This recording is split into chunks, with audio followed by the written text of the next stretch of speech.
Good afternoon, everyone, and welcome to Ask Me Anything About Employment with Lou Orslene. My name is David Blair, and I'll be your moderator today. This webinar is not a presentation, but an interactive question and answer period. And for the next hour, Lou will take any questions you have related to disclosure and accommodation. Lou has over 25 years of experience in the field of disability employment. He's the co-director of the Job Accommodation Network, or JAN, and fiscal officer for both JAN and the Disability Research Policy Center at West Virginia University. JAN is the premier national resource for free, expert, and confidential guidance on workplace accommodations and disability employment. Today's event is part of the National Resource Center on Employment, jointly funded by the National Institute on Disability, Independent Living, and Rehabilitation Research, and from the Center for Mental Health Services within the Substance Abuse and Mental Health Services Administration, part of the Department of Health and Human Services. The content of this webinar does not represent the views or policies of the funding agencies, and you should not assume endorsement by the federal government. During registration for this event, you were given the opportunity to submit a question in advance. So with that, welcome to the webinar, and I hope you enjoy the next hour. Lou, welcome. I'm really glad to have you here today, and a lot of people have a lot of great questions. I'm going to start with one of the ones that was submitted in advance, and then we'll go from there. Hey, David, I just wanted to thank you guys very much for this opportunity for us to speak today. And just to let everybody know that in addition to me, I'm very lucky that Melanie Wetzel, our lead consultant on the mental health team, was able to join us this afternoon as well. So we'll both be fielding. So again, thanks for the opportunity, and yeah, and by all means, let's get into the question. Yeah, and welcome, Melanie. I really hope you do share with us any advice you have, and you can both answer all the questions. I think you bring, a different perspective, so or the same, even that's fine. So our first question comes from Angela. And she asked, when do I need to disclose to an employer that I need an accommodation, and to whom should I disclose it to? As a third party, how can we best help our clients with disabilities maintain employment while still being transparent with their employer? So it's 3 in 1, but I think they're all. They are related. I think I'll start with the third one first. I think as a service provider, you really need to provide and let the person be the lead in terms of their disclosure and what information is shared with the employer. So I think that's really important in all the work that we do. The person themselves, whoever you're supporting, really needs to be the lead on that. They need to make an educated choice about disclosure. So let's just talk about disclosure then. Under the Americans with Disabilities Act, the way that the regulations are and practice is that the person themselves really needs to disclose their disability employer. It's their obligation. And certainly what we need to do is we really need for that person to be, again, informed about the implications of that disclosure. And there are a number of great resources out there. For instance, the youth collaboration at one of the TA centers, the technical assistance centers at the Office of Disability Employment Policy, have a publication disclose the 411 of disclosure. There's 2 of them, one for an individual and then one for service providers, advocates, and parents. So I would encourage folks to dive into those really to look at the pros, the cons, and to make an informed decision about disclosure. Disclosure, I'd say, and I'll rely on Melanie to give us her opinion as well. I think it's very situational. I think to determine when you need request an accommodation or disclose, I think a disclosure really needs to address some kind of accommodation. However, if you have a company that is very inclusive, is very far along on the what I call companies like E&Y, companies like Northrop Grumman, large companies which are very well known, are highly rated, or belong to the United States network, are on the top 10 companies of Diversity Inc.'s list of companies that are friends with disabilities, then it's a much more open environment, and you can, of course, discuss, I think, more readily disability in companies such as those that are very inclusive. But typically people will wait until they need an accommodation. But if you need an accommodation during the recruiting process, say for instance that you're really not able to call an applicant tracking system, which are the online career portals at many companies, then at that point, if you can't use it, then at that point you would ask for an accommodation. Or perhaps you can get through the applicant tracking system and you're invited in for the first interview. And for that, realizing, the company has provided instructions of when to arrive, what the building's like, what the expectation is of the interview, and say, for instance, that you have a very challenging time during these interviews at some companies where there are multiple people shooting questions at you in a conference room. Then if you need an accommodation, ask for a more quiet environment, or you ask for a change in that interview process, then that would be the appropriate time to ask for an accommodation. And then you may not, in either of those circumstances, but you may need one, say, during the or once you're an employee of the organization. So at that point. So I think overall, the point that I really want to make is disclosure is very personal, first of all. You really need to be educated in terms of the pros and cons of disclosure. And then it's also very situational in that I would encourage people to learn as much as possible about the company that they are applying so that they know where that company is on the inclusion continuum, how friendly they are to people with disabilities, and I think that will, too, assist the person in making that determination of how and when. Before I turn it over to Mel, I'm sorry, didn't mean to monopolize this totally, but I would also encourage that the individual, the applicant, candidate, or employee really seek out the policers of that company, because that really is going to tell you who to disclose to. While we know from research conducted by Cornell that most people will, or a great many people will, disclose to their immediate supervisor, in most companies, in many companies, there are policies, and either you may go to a representative resources in employee relations, or some of the more inclusive companies these days have diverse departments, and one would go to a representative.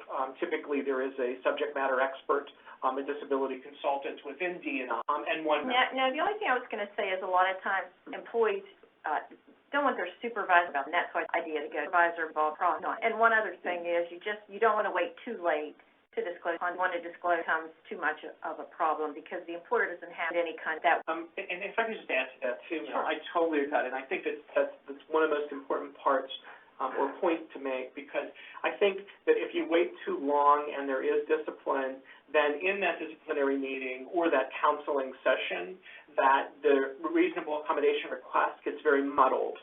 And questions, like, why didn't you ask before? Are you using this such? I mean, sometimes it has to happen that way, and it happens. It's not optimal, and you want to, I think, whether one is a supervisor or whether one is the employee, you want to avoid disclosure and requests for accommodation. Around disclosure, there's a lot of questions that people submitted. And so I'm going to try to kind of go through those here, and maybe we can spend the whole beginning of this just going through things just around disclosure because it's such a big topic area. Before I do that, James in the room just asked, did he say it is an obligation of the client to disclose? Under the Americans with Disabilities Act, it is the obligation of the individual to disclose and request. Okay. Unless it's a disability that's known by the employer. So say, for instance, and we could tease this out a little bit further, but I would say most generally it is the responsibility of the employer. There are circumstances, someone is injured at work. Someone has taken Family Medical Leave Act. So the organization is aware of their disability. They've been certified. They understand the disability has happened. So in that circumstance, then the employer should just be negotiating and should just be talking about accommodation. So everybody is aware that there is a disability that's impacting work. But those are the more rare circumstances. In most circumstances, it is going. Okay. And in the case of someone with like a developmental disability or not really get an accommodation, realize help that we have to start that. And certainly an advocate or a family member could be part of that disclosure and request for accommodation. Okay. And then to summarize in terms of the timing of the disclosure, it seems to be the answer is before you need it, not in the heat of the moment, because that'll muddle the message. And it doesn't help. Go ahead. You look like I said something wrong there. Yeah, no, not before you need it. It would be as you. Okay. So for instance, and I'll give you a for instance here because I do want to be real. So there are circumstances where people are very open and very generous with information, and they want to be very honest. So you go into an employer, and during the initial interview, you disclose a disability, and you don't need an accommodation. Unless it is a very inclusive organization that is very far on, we would suggest, and I would certainly suggest against that. I would really just wait. I would wait until so if I could not, because of a cognitive impairment that I had related maybe to my medication that I'm taking, and therefore I'm not able to quickly go through the applicant tracking system, the career portal, to put my application in online. If I'm having that issue there, then I'm going to request an accommodation at that point. I think the point that Melanie and I were making is if it's a performance issue, that you do not want to wait until there's a performance. And I'm really glad we're really discussing this thoroughly because there are lots of nuances of it. So we'll hit it as many times as we need to, right, Mel? To get yes, and let me just say this too, that sometimes an employee doesn't realize that their performance or their employer can bring that to then it opens up that halfway for a discussion about it. So going off of all of that, one of the questions that someone submitted in advance, it's actually happened multiple times, is in job applications, it asks if you need an accommodation. And the question is, if they say no there, what's the repercussion?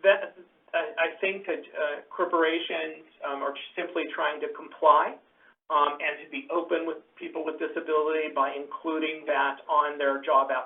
My presumption there would be that they're on the application itself, that specific request is such that just so that you know that the company is open, requests for accommodation and disclosure throughout the hiring process. So if you need an accommodation for that process, again, if that statement is on an applicant tracking system online, then unless you would need that accommodation specifically for the process that you're now engaged in, I see no reason to close and to ask for it. And so I'm trying to group questions because there's so many very, very similar questions that people ask. Deborah, Leslie, people from all over are asking, what's the best way to disclose an individual's disability to a potential? So how do you talk? Okay, so I really think that the best way is to be proactive and to think, first of all, and I hit this already, but I would encourage people again to understand their internal process. That's really important because there very well may be a form that you need to disclose. There may be a specific person that you need to disclose to. So there's a number of things within the process, the enterprise, the company's process. So I think that's what I would encourage first, is to know what the process is so you can do it appropriately. Then I think what's also important is to really think about what your impairment, your disability, your chronic health condition, the challenge that it's presenting at work. And I encourage that because oftentimes the employer is not fluent or is not very educated in terms of specific disabilities. So they don't know the implications of that in the workplace.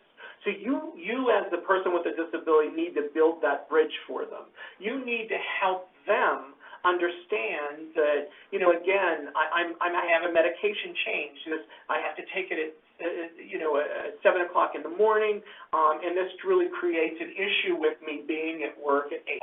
So can I have a more flexible schedule for the next 3 weeks until that clearly, something like that. So you really need to build the bridge for the employer to help them understand, I am a person with a disability. This is challenges, the limitations that I'm facing because of this disability at this moment. And this is what I have to do at work, and this is where it's creating the challenge for me. So let me just think about different ideas, how we can overcome, and then propose a few accommodations, and that's where the Job Accommodation Network can come in. You know, for you to be proactive and be prepared, you can call Melanie. Melanie can talk you through it, offer a number of different accommodations that might work for you in that circumstance, and then you can propose different accommodations. And you can just say, and you know, the employer may think, oh, well, this one doesn't work, but yeah, maybe that one works. So let's go with that one. So yeah, and I think one of the things you need to be prepared, the individual or employer can request that they have medical docs and shows that the person does have. So you want to add and think how much, even possibly have that letter or the information from the doctor ready to provide when you ask. As Lou said, there may be internal policy, or sometimes they don't write a letter. We recommend that they put the request in writing, but you're not required to do that. Something as simple as, hey, I'm having trouble getting to work on time because of medication I take for medical, talk about that. And so it can be that simple. Have that written. You can always talk to your employer about it and then follow that up in writing, and that just gives you, did ask for an accommodation. And so everyone knows that we do have an accommodation form. If you are at one of those employers that really are not familiar with this process, do not have a good process or a form in place, then we do have a form that you can complete and attach your medical information that too in order to provide that accommodation. We also have a mobile accommodation solution app. It's a free downloadable app. And as an individual with a disability, you can go in and use that app to track your accommodations, make notes on your accommodations, and complete a form, the interactive request form, and then submit that to your employer. So that's one of the tools that we provide. And what was the name of that app? It's the Mobile Accommodation Solution app. And it's in the Apple Store as well as... something that isn't asked directly in the questions, but it seems implied, is that a lot of people don't have the words to use to begin the conversation. They don't know how to approach it. And I think that's what they're getting at too when they say, what is the best way? Is they need like the sentence to begin the conversation, and they just don't have that. Do you have something like that for them? We have a simple sample accommodation letter. And it just simply states, I'm asking for an accommodation, or like I stated earlier, I'm having trouble getting my reports done on time because I get distracted in the end. You know, it can be as simple as that, just so that the employer, at first, just so the employer understands what you're saying, that there is a problem conduct, and you're relating it to back. Just, you know, if a person just goes to their employer and says, you know, hey, I'm just kind of distracted, doesn't relate it to a medical condition or a disability, the employer's not sure if that's the ADA or what, and so they can always ask questions to clarify. But it's a really good idea to think that through. Simplest way possible, explain what the difficulties that you're having on the job and how your disability. And I think too, the context, the environment's really important too. So what I would also encourage people to do is to plan it, schedule it, ask for a private room.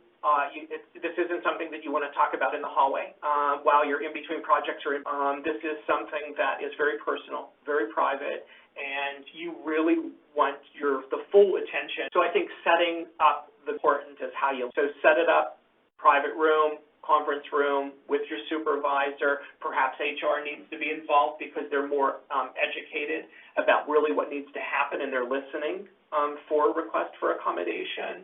And then, as Melanie said, just put it out. I'm really having a problem doing this.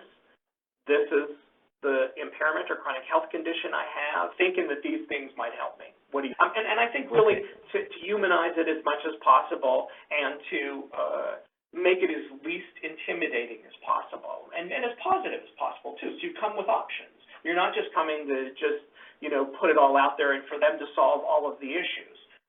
You want to propose some ideas. You're part of the discussion. You're part of the negotiation. I think that's really important because, as we know, even in this day and age, there's just still so much stigma around disability, and even more so around mental health. We all wish it wasn't so, but so we need to deal with that. And the way that we deal with that is just to be prepared. We want to normalize mental health conversations as much as possible, workplace, as much as we need to in order to disclose and ask for an accommodation. And this is the way, very authentic. We're going to be very human, and let's just take the intimidation out of it for everybody. This is what I'm experiencing, kind of what. This is from Mercy and Ilan, and they both are asking about ways to find jobs from employers who are accommodating. Is there a resource out there that, is a collection of these employers are really progressive? Or, how do they identify the type of employers that'll work well with people with disabilities? So there's a number of things that I would look for. First of all, I had mentioned the United States Business Leadership Network before. I would go to the USBON site and look at all the corporations who have sponsored and who are engaged in the U.S. I would go to Diversity Inc., a magazine. I would put in my web browser 10 top companies for disability in Disability Inc., and you will pull up those 10 companies that are most inclusive of people with disabilities. So that's what I would start doing. I would also be aware that in the federal sector that there is a Schedule A provision, which is an affirmative, in many ways, an affirmative action program for people with disabilities to become hired in the federal government. So I would know that the federal government would be in that, it would be in my. So if I was doing the discovery in order to approach employers, that's sort of the approach that I would take. Now, if I were just looking at a specific employer, I would go to their website. I would want to know how they provide their equal employment opportunity statement. Is it buried somewhere, 10 pages, 10 clicks? Or is it on the third page? I would go to the career portal. How about a button that says request an accommodation? Is that on the first page, second page, third page, or is that buried 7 clicks? Those are some of the things that tell me that the company is more inclusive and thinking about. I would look at their visuals. I would look at any marketing. Are individuals with disabilities, with various disabilities, included in their market? So that's some of the ways that some of the cues that I would use to know whether or not that company, and then further that informs me in terms of my the way that I disclose, when I disclose, who I disclose to. So builds out this scenario for me. So I know what. Well, with that, then we'll move on to a question. Joan asks, what is the best practice for corrective actions with individuals who self-sabotage their jobs and will not give a valid reason for the sabotage? After losing the job that was connected to their specific career path, they complain about needing a job, so they want to resume the job search in the same area. And they say it also seems to be connected to attention. Well, I think that's one of the toughest situations, a very challenging situation. I think, though, that ultimately people should be allowed to fail. And if they sabotage themselves and they're getting the other supports that they need, I'm not sure that there's a lot about it. And, it's so complicated because, as I mentioned before, the stigma with mental health. My experience is that I've seen people lose their jobs instead of really being upfront and be willing to put themselves out there to disclose and ask for an accommodation that we believe could work. Again, that's not a decision that I can make for anybody besides myself. And if that's their decision, then I'm not sure that there's much that we can do about that.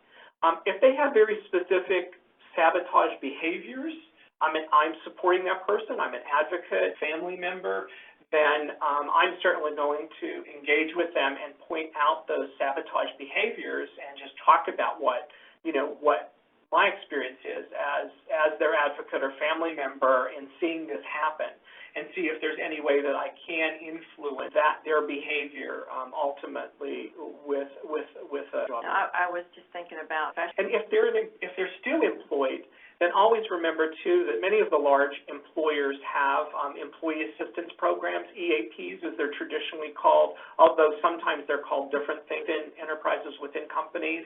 So if I'm a coworker and that person engages with me and I'm close enough for them to disclose and for them to ask my support, then you may want to direct people assistance program of the company, and perhaps they can help them.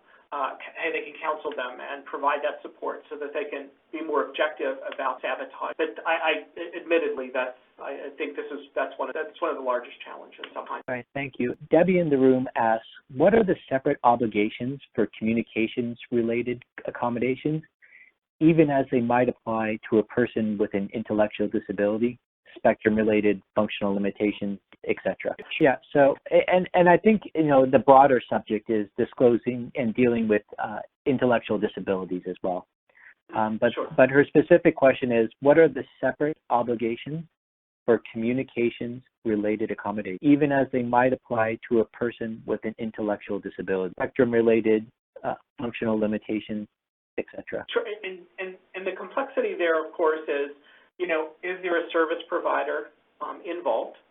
I'm going to presume that if somebody has an intellectual disability, that they may be working with a service provider, and the employer may be informed. I can tell you when we talk to employers, we coach them on when you are working with somebody with an intellectual disability that, to very closely monitor your language so that they're certainly understand what you're requesting. And in terms of communication, again, as Melanie stated, under the law and under the regulation, it's just required that the person share that they have a medical condition that it's interfering with work. So it could be a very simple verbal statement, which again, on the flip side, when we talk to employers and supervisors, oftentimes what we just suggest is if somebody brings up a medical condition, then they have the responsibility to clarify with that person to really understand why they're disclosing that disability, because it may be accommodation related or it may not. Best practice there, I think, for employers really is just to take a step back and just say, I understand that you're disclosing this medical, but what I need to do to understand, to make sure that I live up to my responsibility and I comply with the law, is to understand if you're asked. So, that's what we, and again, so if we're looking at just specific communication, so it could be a simple verbal statement, right? Or it could be that the advocate, service provider, family member assists the person with that letter, and using the format and using the letter, the interactive form that we've developed. So, either of those approaches, I think, could be effective in request. I hope we were clear on that. I'm still not sure that we really hit that well, but if the person could ask supplemental questions, or if they can tease it out a little better for us, then we're certainly open. Yeah, and I don't see anything from them yet, but if they do post again, I'll bring it back up. I've gotten a couple of questions here in the room now, and even in the submitted ones, around disclosing anxiety, disability request, and people seem to, want to help how to specifically go about an anxiety related accommodation request. Do you have advice that's specific to them, or is it the same as what you've been? I think one of the things people want to be clear on is they need to provide about what's caused. That's what it comes down to. A lot of times employers, from the information that we receive, employers will get requests from docs, stress-free job, or an anxiety-free workplace, and that's not really possible. But at least I don't think that is. Right, I don't think so.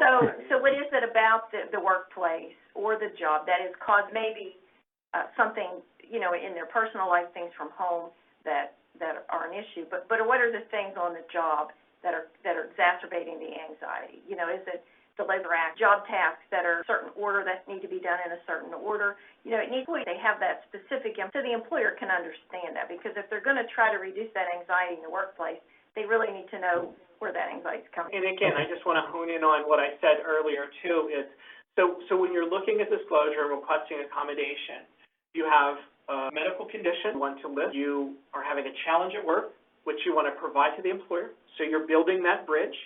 And then, if possible, you want to propose a couple of solutions, right? You want to be proactive and as positive as possible. And that's really the way. So just moving along so we can get through more of these. This question is kind of flipping the question around. It says Rupali, and they ask, what questions can the HR, human resources person, ask a candidate with disability about their disability? So as the employer, what can I ask someone who's disclosed? Well, and that last part of it is really what I'm listening for, because I wouldn't expect that anyone would be asking about my disability unless I disclose and let them know that I had some kind of, that I was having a challenge. So really, people should not be, in HR, ER, or diversity and inclusion, should be asking about this. And there's an exception, and I'll talk about that. But unless you've disclosed, right? And then once you've disclosed and you're asking for an accommodation, then they engage in what's called the interactive process. And then it's their obligation, really, to sort out whether your disability is covered, whether they understand enough about your disability that they can, and accommodations, and then understand the kind of accommodations that could work for you in that specific. So I hope that's clear. The exception to that, of course, is that if a company has a federal contract, has a contract with the federal government, in which case they fall under Section 503 under the Rehabilitation Act. They more than likely have to have an affirmative action depending upon the cost of the contract that will. So they'll have to have an affirmative action program, and what they'll have to do is that there is a goal out there of 7% of your workforce should be people with disabilities. That's an aspirational goal. So in order to meet that goal, they have to collect. So everyone that's hired with that federal contractor may be asked to self-identify and to complete a form, which is a governmental form designed by the department. So in that circumstance, you may run that type of, and that we call that self-identify, not disclosure. And but it's very confusing for people. I can just tell you. And I can tell you it's confusing for supervisors, and it's confusing for individuals with disabilities looking for work, starting to work in an organization when that form is presented to them. But so there's just two very distinct processes. One is disclosing, requesting accommodation, and the other one is self-identifying specifically for employer or future employer to meet the obligations of Section 5. And then going off of that question that they asked, as an employer, are there questions that they shouldn't be asked? Does that make sense to you? Yeah, I think very specifically, but there isn't, but employers do. We have to be real about that. And you also have to be prepared, I think, to take that question, turn it around, positive as a way as you possibly can to get around. Because I think many employers are not very far along on the inclusion continuum I've spoken of before, and they're going to ask inappropriate questions. I think that's just, you really need to be prepared, and you need to be prepared then to kind of move past that question and to get at maybe the root of what they're asking. What employers are permitted to ask, if I disclose a disability and I say that I have this type of challenge, then what they very well may do is, and they may do this for all candidates, but they can ask, how could you perform? So if you have that specific disability, could you just tell me, okay, so how particular process that's on the job, tell me that. And that's most typical. That's what most employers are going to ask, and that's within that sort of safe area for employers to ask, is that how would you perform then a certain aspect of the. But if But if an employer is asking personal questions about your medical condition, meds you're on, then I would just encourage them and keep re-steering them to the accommodation. And this is the way that I would do my job in a positive way. Because you want the job, right? Ultimately, you want the job. You want to set an example. You want to blaze the path. and you want to be that person now that's successful in the organization so that that organization can grow beyond disability, and disability is more normal, right? That's what we all want to move towards. That's the world we want to move towards, right? So you want to engage with them in a positive way, and you really just want to keep steering them to, this is the job that I have to do, even though I have this disability. I know I can do it. No? Oh, that's exactly. I'm going to group two questions here. One from Carolyn, who asks, what happens when my employer finds out about my mental illness? Do I have to disclose? And then Allison in the room asks, if you ask for sick time for an employment, can your supervisor ask what kind of? Okay, so first of all, whether you need to ask, the first part of Supervisor finds out, you have to disclose that. No, and I don't know how your supervisor finds that out. And one of the things that we don't disclose to everybody, so you want to be really careful at the workplace who you tell what. There are people who just tell everything about themselves and all their problems, and then they get upset that comes back. And so the best thing is not to be secretive or hide it. I don't mean that, but just not disclose to everyone of that information. But and to go back to the supervisor, of what use would that be to the supervisor to know that you have health? Unless I need an accommodation, that is the only way that it's relevant to both me, and if it has something to do with my productivity is not what it needs to be, or something of that sort. So not really appropriate for the supervisor to ask about a mental health. Although I totally agree with Mel, some people unfortunately position themselves in such a way that they tell everyone everything, and again, we're not as educated as they need to be in the workplace about mental health disabilities or disabilities in general, and so these things do happen. Again, if my supervisor did approach me and want to talk about it, I would say that that information is really confidential, and I'd prefer not to discuss. Now, one of the questions we get frequently, we suspect somebody has a mental health impairment. What do we do? And our advice is go along as you would for anyone else. If there's a conduct issue, if there's a performance, address it as that. You don't bring anything else. You don't say, do you have a disability? Do you have a medical? You can't say, here's where your performance is, here's where we need it to be. How can we help? Kind of the same thing as asking about. That way you're not assuming someone has. And that gives the employee then the option that if they do have a mental health impairment at that time or not, sometimes that might be a good time to disclose. Supervisors bringing up a performance or a conduct, and some employees close at that time and others won't. But we will direct employers to not go down that path until the employee actually says, yes, they do have a medical, and then talk.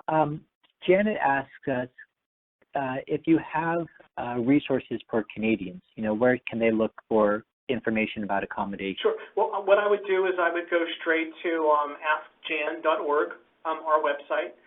In the question box, I would put mental health, and that's probably, and then it'll pull up, the way that our website works is it pulls up all the documents that we have, all of the compliance documents, the accommodation documents, etiquette documents, it all comes up under that. And typically the first publication is the one that is the most thorough and the number of accommodations. We also have a searchable online accommodation resource called SOAR, and it's a tool that people also use to search for accommodation. But ultimately, remember that our core service is people can call our 800 number, they can chat, they can use Skype, they can email us, they can use our office, our virtual office in Second Life, and talk to our avatar if they're really uncomfortable about talking about their mental health condition, which happens.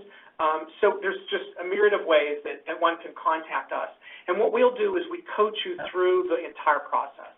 So, this is what my employer said. Now what do I do the next step, kind of thing. And I think that that's where we can be really instrumental in supporting you on calling all along. We have a case management tool. If you want to provide your name, then we set up a case for you. If you're not really confident and you don't trust that your information will be kept confidential, as some people are leery of, then you could just be anonymous. The only thing is that creates issues that we don't know what your past record is, so we can't kind of start with you where we ended the last. So we'll definitely support you through that process and give you tips on, this is what my employer said now, is that appropriate?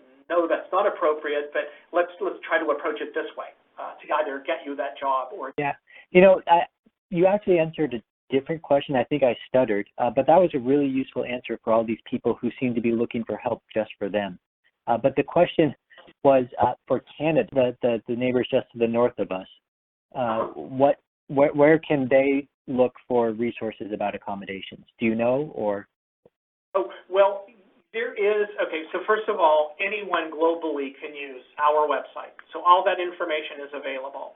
And we've worked with a number of countries. Australia has replicated the JAN model wholesalely. Taiwan, our publications. South Korea, we've done some work there.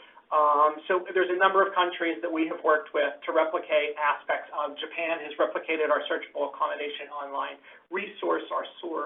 I understand that there is a group that is your vocational rehabilitation group. Almost had their name, but W something in Canada, and I know that they assist and provide information that we provide. I believe it's proprietary. I think you either have to be a member, but ultimately you can access any of our information online or email or use our searchable accommodation resource, that SOAR service that we have, and we do not block requests from. Nina asked, and this is from an employer, if accommodation is requested in a format process that is outside of the employer's typical process, must the accommodation still be considered or granted?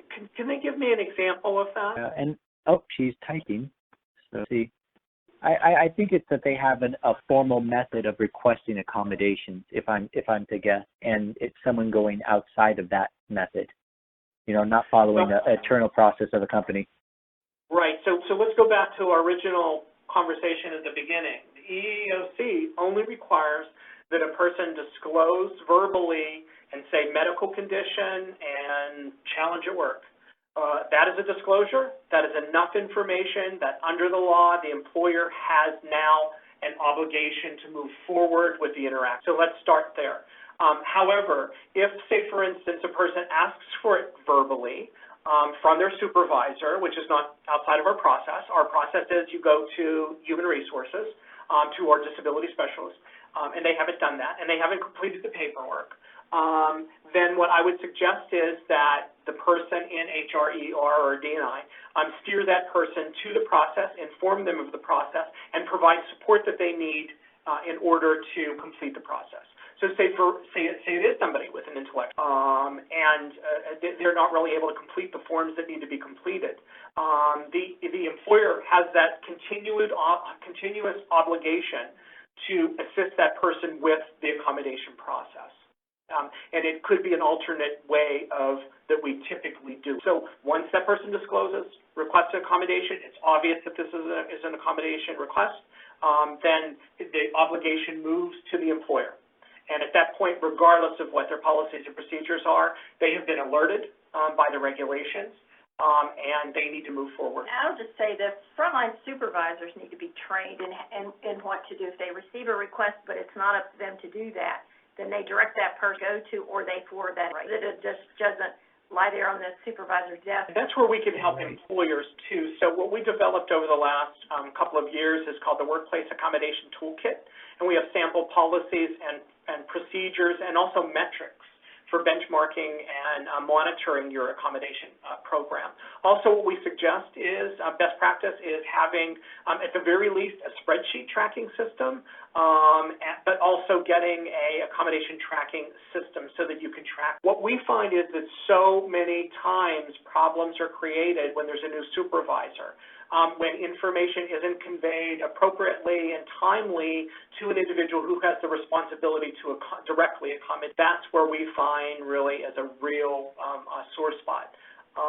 So that's really important for accommodations to be tracked. We would encourage that. And we have samples. We can either provide you with the Excel spreadsheet as a sample, or we can provide you with a list of vendors that make those accommodation tracking. We're starting to run out of time here, so I'm going to wrap this up pretty soon. So we're going to do two last questions. One comes from Xiao Yen, and they ask, has there been any research findings on how to best approach disclosure, specifically on whether it turns out to be more favorable for the person with mental health issues to disclose at his or her workplace, not at all or selectively? And if selectively, would you agree that it works well or best if they disclose only to the head of the organization they're employed by, or to their immediate supervisor, for example? Just, the general research and the best way to do it. Is that out there, or? And you know what? I'm not familiar with that type. Are you guys, David? Do you have anything there at Boston? Not that I am individually aware of, but there's so many of us that someone Sure. could be working on it and I wouldn't know.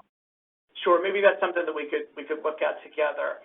So I'm not so much based in research, but I can certainly say from the JAN perspective, we receive 47,000 consultations or conduct 47,000 consultations at least per year. So we have a pretty decent grasp over what's happening. And again, it's so situational that I think that really is where the focus needs to be. Is on, the organization, their policies and practices. I don't find anyone that would disclose, or somebody in the C-suite or in the VP suite, the vice president, not really appropriate. It would be, I would look at the policies and procedures and I would follow them. If there is a subject matter expert, a consultant, an internal consultant on disability issues, that's the person that you really want to talk to. That's the person who knows the process. That's the person who's most sensitive. That's how I would make my determination. I don't think on a large scale, understanding the dynamics out there are really helpful. I think you really need to focus on what your needs are first, understanding your needs, understanding how to request those needs, and what kind of accommodations would work, and then understanding how you then connect with the organization. Where do you plug in this information? I think that's what makes it so situational and so challenging, admittedly, for both the employer and doubt about it. But I think you really need to, your advocate, family members supporting you need to sort that out. Those determinations based on your situation, on your company, on their processes.